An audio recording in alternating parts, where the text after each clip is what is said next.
नमो नमः सर्वेभ्यः। कथं सन्ति भवन्तः?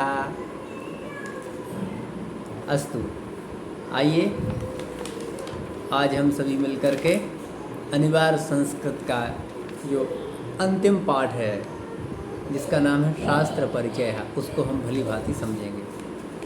अस्तु, संस्कृते सन्ति अनेकानि शास्त्राणि ज्ञानराशि परिपूर्णानि चतुर्वर्गफलप्रदानि च। अवगतं भवन्तः?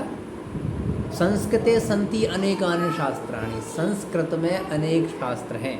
तत्र साहित्यशास्त्रम् अलङ्कारशास्त्रम् इति व्यवहारः भवति। साहित्यशास्त्रम् अथवा अलङ्कारशास्त्रं व्यवहारः भवति। अस्तु, साहित्यं वस्तुतः कतिविधं भवति? द्विविधं, वैदिकं लौकिकं च। ध्यान देना, ये आपकी परीक्षा में प्रश्न आ सकता है कि साहित्य कितने प्रकार का होता है, तो आप उसको लिखेंगे द्विविधम वैदिकं लौकिकं च।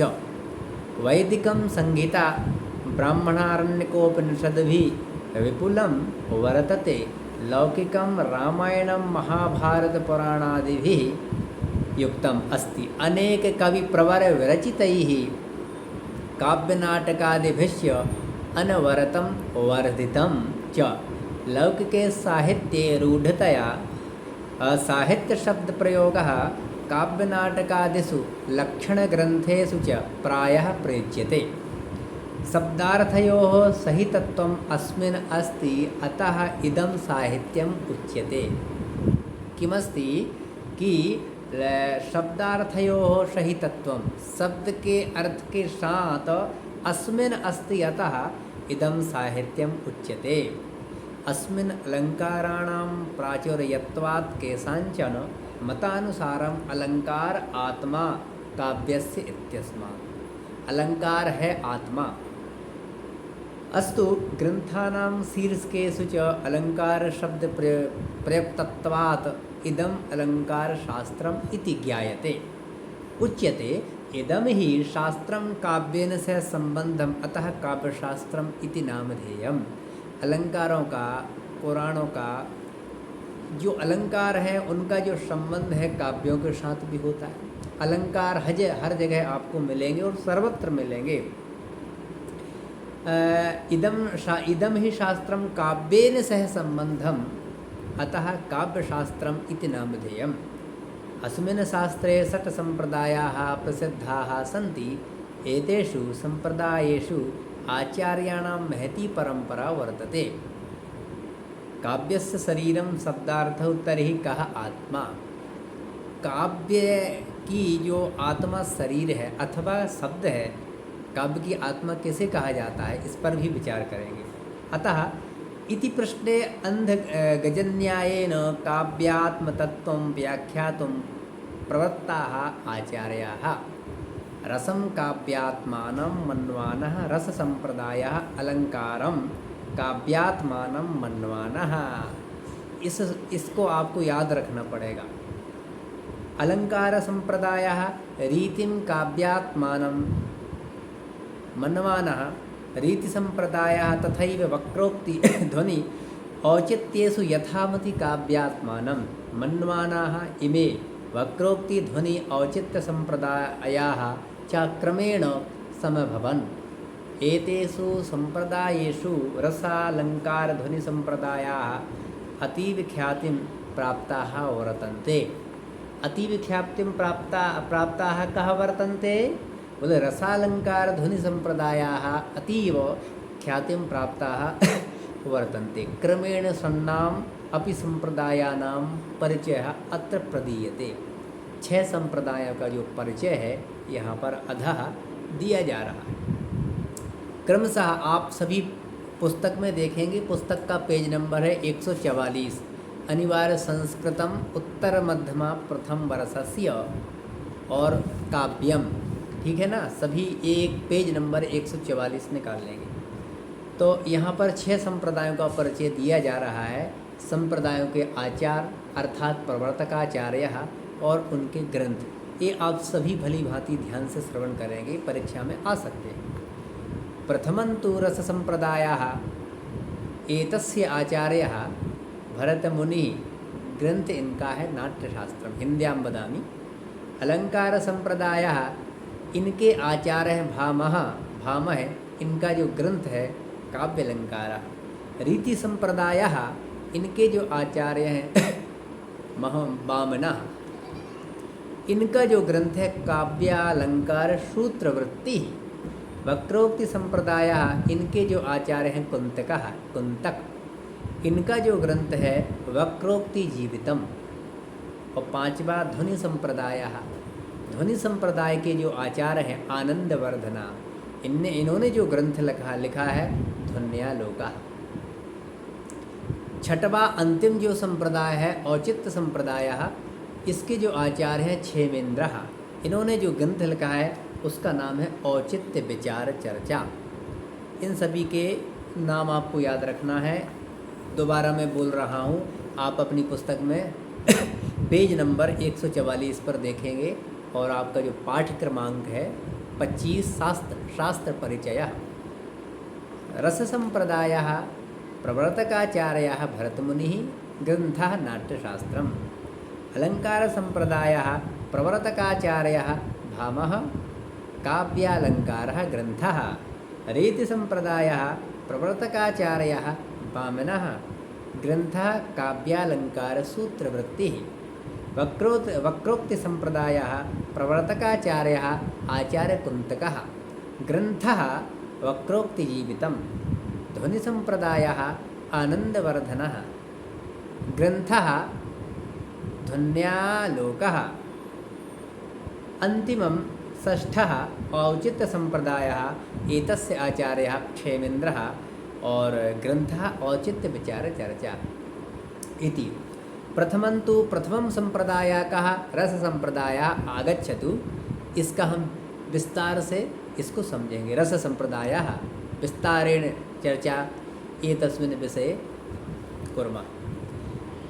रस संप्रदायः किमस्ति? काव्यशास्त्रे सर्वेषु संप्रदायेषु अयं संप्रदायः प्राचीनः गण्यते। आपको याद रखना होगा, काव्यशास्त्रे सर्वेषु संप्रदायेषु सभी संप्रदायों में अयम यानी यह संप्रदायः प्राचीनः गण्यते, इसको प्राचीन कहा जाता है। पॉइंट याद रखना आ भी सकता है, आपके पेपर में प्रश्न आ सकता है कि जो रस संप्रदाय है वो क्या है, प्राचीन है अथवा नहीं है।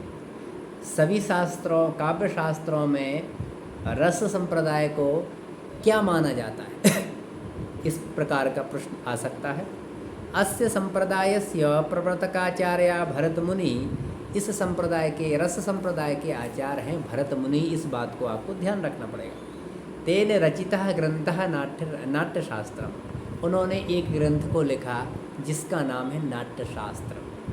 काव्यमीमांसायां राजशेखरः रस संप्रदायकस्य प्रवर्तकं नंदिकेशरं मनुते, किंतु तस्य कोऽपि ग्रंथः नोपलभ्यते। भरतमुनि के अतिरिक्त राजशेखर भी रस संप्रदाय के प्रवर्तक माने जाते हैं केचन लोगों के माध्यम से, किंतु नंदिकेश्वर मनुते किंतु तस्य कोऽपि ग्रंथः नास्ति। नंदिकेश्वर मुनि ने कहा पर उनका कोई ग्रंथ उपलब्ध नहीं होता है। अतः भरतमुनि एव अस्य संप्रदायस्य प्रवर्तकः स्वीक्रियते। रस शब्दस्योल्लेखः ऋग्वेदे दधानः कलशे रसं भरतमुनि एव निरूपितवान्। रस संप्रदायकस्य उल्लेखः ऋग्वेदे अपि मिलति, ऋग्वेद में भी मिलता है। भरतमुनि अर्थात यदि तैत्तरी उपनिषदि च रसो वै सः रसं हेवायं लब्ध्वा नंदी भवति इति लिखितं वर्तते तैत्तरी उपनिषद में। काव्य संबंधे रसस्य स्वरूपं प्रथमं भरतमुनि एवं निरूपितवान्। काव्य शास्त्र में प्रथम भरतमुनि ने ही इसका निरूपण किया। भरतमुनेः प्रसिद्धं रससूत्रम् अस्ति विभावानुभाव व्यभिचारी संयोगाद्रसन्निष्पत्ति इति। इस सूत्र को भी आपको याद कर लेना है, 144 पेज नंबर के ऊपर है। यदि आप आ जाए कि रस का सूत्र क्या है, रसों का सूत्र क्या है, रस संप्रदाय का सूत्र क्या है, तो आपको सूत्र लिखना है, अथवा रस का ही सूत्र क्या है। ये है भरतमुनि लिखते हैं विभावानुभाव व्यभिचारी संयोगाद्रस निष्पत्ति इति रसः, अर्थात नायक नायकादिभिः आलम्बन विभावैः चन्द्रचन्दनानुलेपनादिभिः उद्दीपन विभावैः परस्परं प्रेक्षणालिङ्गानादिभिः अनुभावैः हरसादिभिः व्यभिचारिभिः सहृदयानां मनसि स्थिता रत्यादि स्थायी आस्वाद्यते सः श्रृंगारादिको रसः उच्यते रस्यते आस्वाद्यते इति रसः इति व्युत्पत्त्या आस्वादयोग्यः स्थायी भावा एव रसः कथ्यते। मैं आपको संक्षिप्त रूप में पढ़ा रहा हूँ क्योंकि एक चैप्टर की 30 मिनट की ही वीडियो रहेगी। इस प्रकार से रस संप्रदाय को आपने संक्षेप से समझा। रससूत्रे प्रयुक्तं निष्पत्ति इति पदं स्वीकृत्य रस विषयकानि चत्वारि मतानि प्रसिद्धानि अभवत्। रस के विषय में 4 मत प्रसिद्ध हैं। तत्र भट्टलोल्लटकस्य उत्पत्तिवादा आचार्यशङ्करस्य अनुमितिवादा भट्टनायकस्य भुक्तिवादा और अभिनवगुप्तस्य च अभिव्यक्तिवादा इति 4 मतानि सन्ति। ये 4 मतों के नाम भी आप अच्छे से याद कर लेना। विभावा द्विविधा। अब विभाव 2 प्रकार का होता है, आलम्बनम और उद्दीपनं च।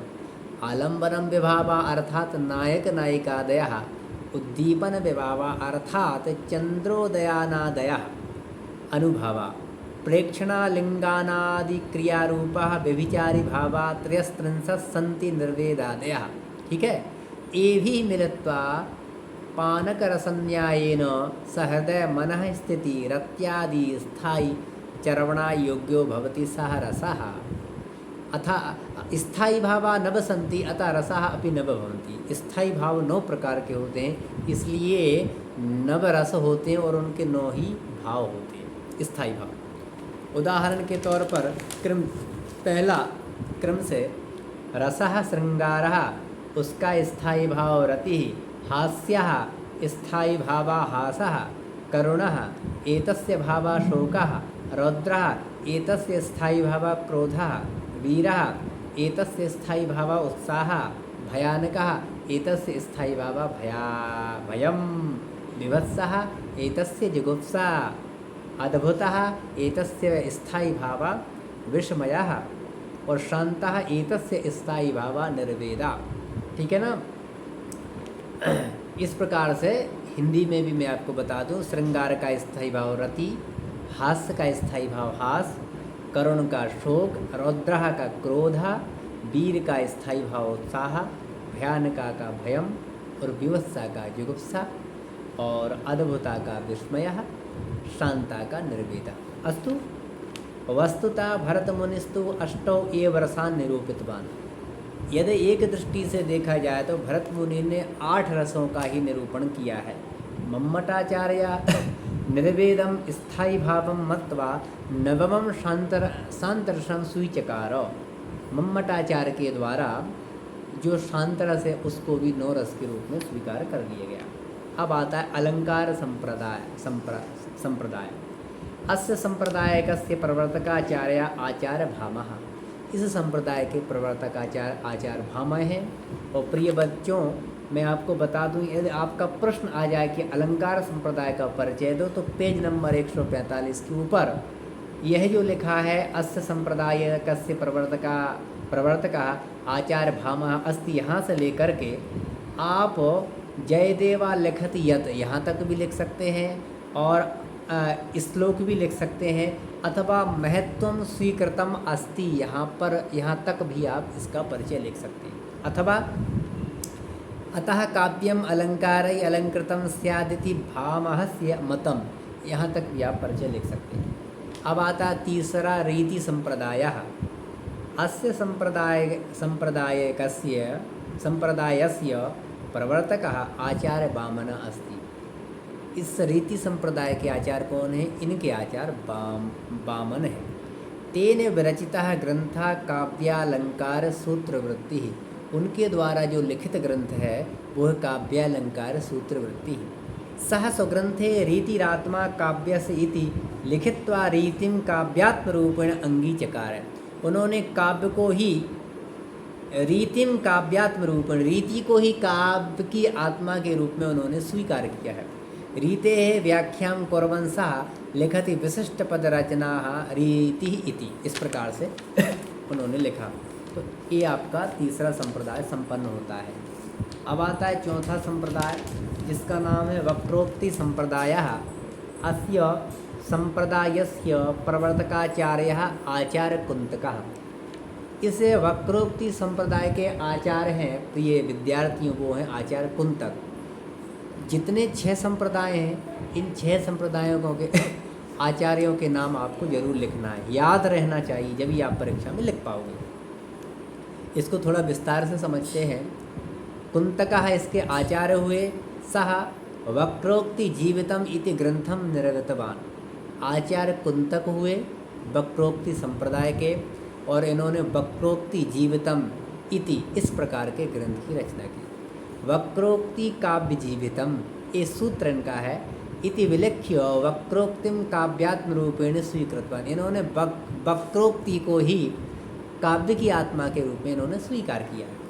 का यम वक्रोक्ति, अभी कहते हैं वक्रोक्ति क्या है, ये आपका प्रश्न भी आ सकता है कि का यम वक्रोक्ति क्या है। सह लिखति वक्रोक्तिरेव वैदग्ध्य भंगी भणितिरुच्यते।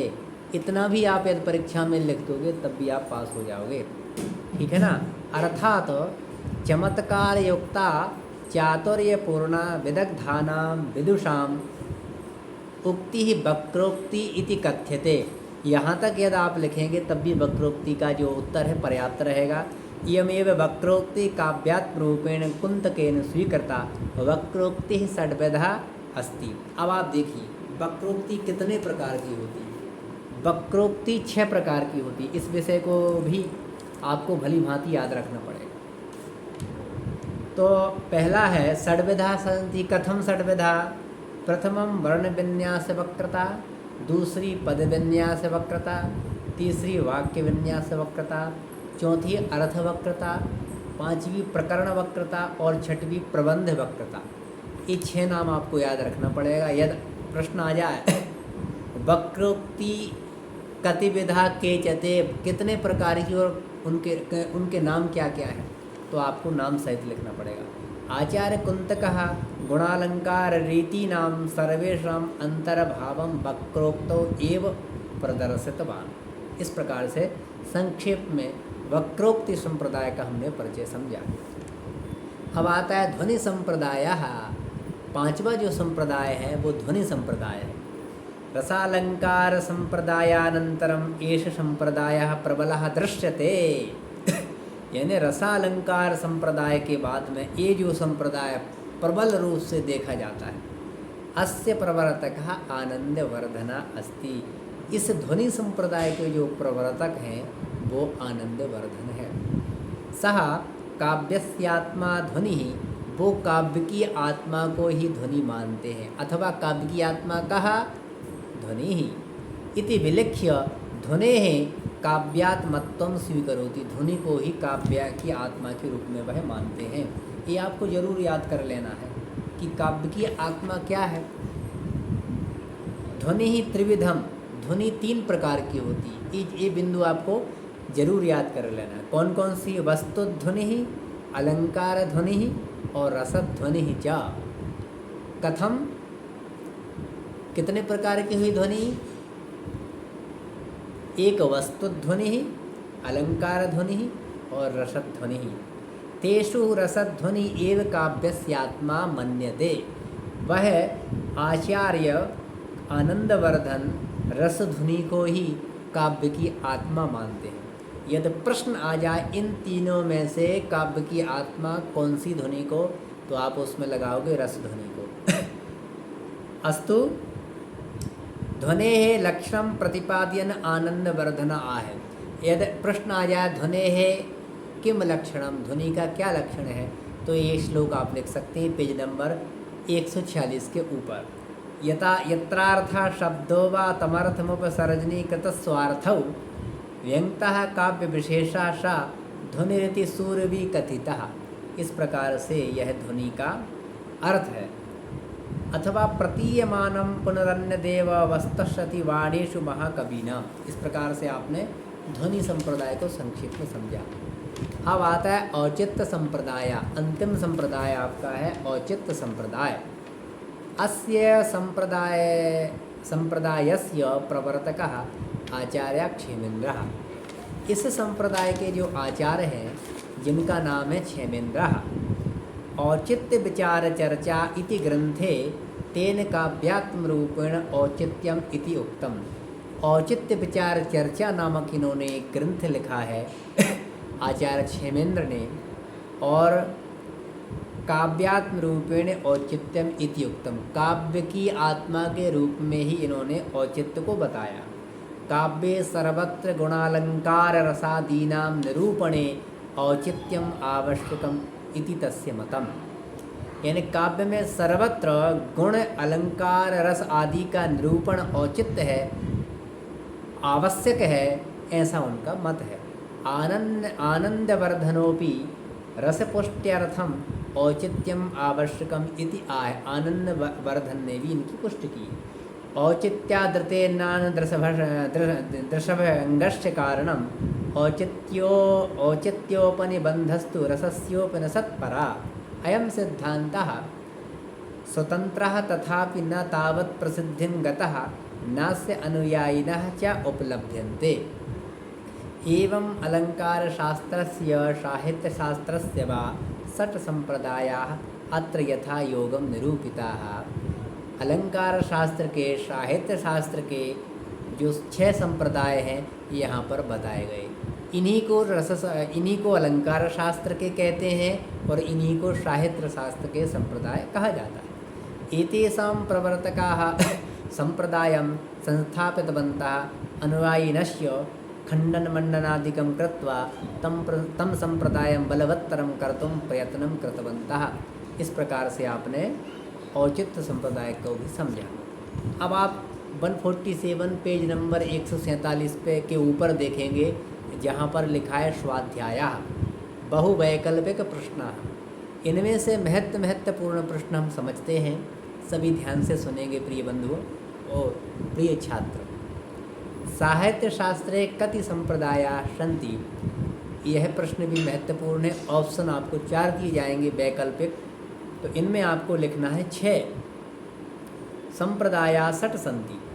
रीति संप्रदायकस्य प्रवर्तकः आचार्यः कः, तो आप लिखोगे वामनः। अलंकार संप्रदायकस्य प्रवर्तकः आचार्यः कः, तो आपको लिखना पड़ेगा भामः। औचित्य विचार चर्चा ग्रंथ कस्य, अभी हमने पढ़ा ना, औचित्य विचार चर्चा नामक ग्रंथ किसका था, तो आपको लिखना है क्षेमेन्द्रस्य। आनंदवर्धना कस्य संप्रदायस्य प्रवर्तक आचार्य, तो अभी हमने क्या पढ़ा था, ध्वनि संप्रदाय किसका था, आनंदवर्धन का, तो आपको आनंदवर्धन का ही निशान लगाना है। आनंदवर्धन कस्य संप्रदायकस्य प्रवर्तक आचार्यः, ऑप्शन में लिखा है ध्वनि संप्रदायस्य। रसो वैशः इत्यत्र सः कः, आपको लिखना है रसः। प्रतीयमानार्थः कः, ऑप्शन दिए रहेंगे 6, व्यंग्यः, लाक्षणिकः, लक्ष्यार्थः, मुख्यार्थः। वक्रोक्ति जीवितम ग्रंथस्य कर्ता का, इसके हैं कुंतकः। इस प्रकार से आपको लिखना है। जैसे ऑप्शन आ जाए राजशेखरस्य ग्रंथ का, तो राजशेखर का कौन सा ग्रंथ है वो आपको लिखना है। विभावा कतिविधा, विभाव कितने प्रकार के थे, अभी हमने पढ़ा था ना, विभावा कतिविधा, कौन बताएगा, ये देखिए पुस्तक में लिखा है।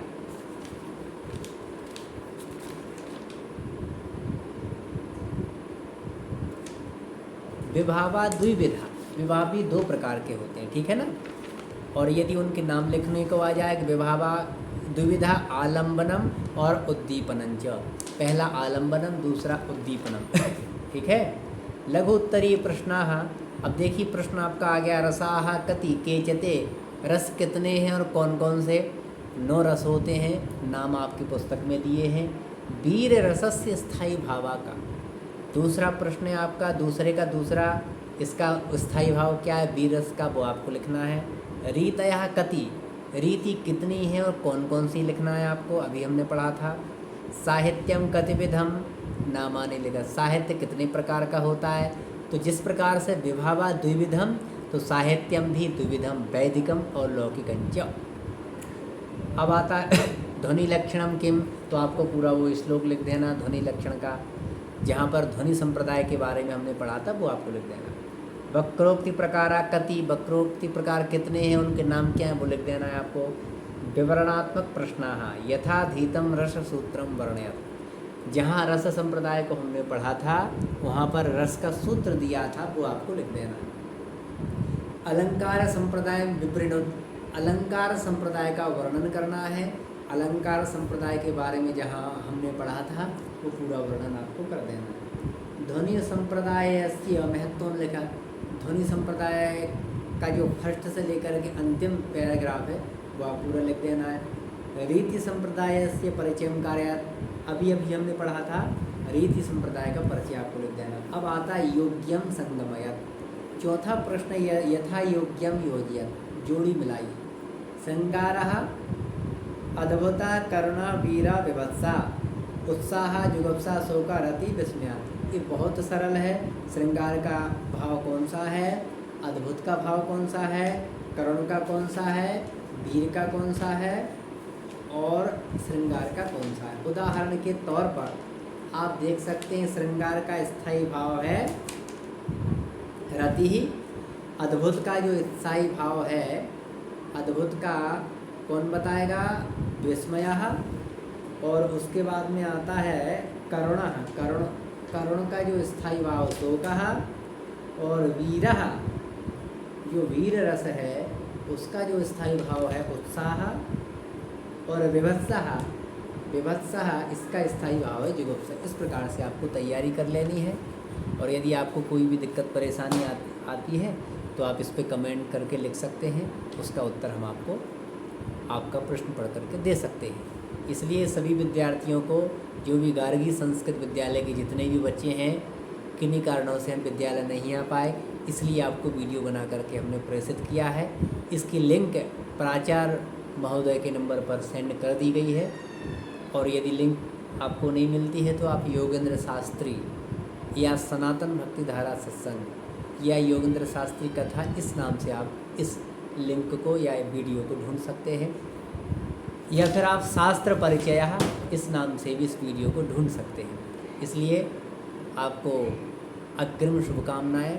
आप अपना जो पत्रक है अच्छे से पूरित कीजिए। इसी के साथ नमो नमः सर्वेभ्यः सर्वाभ्यः।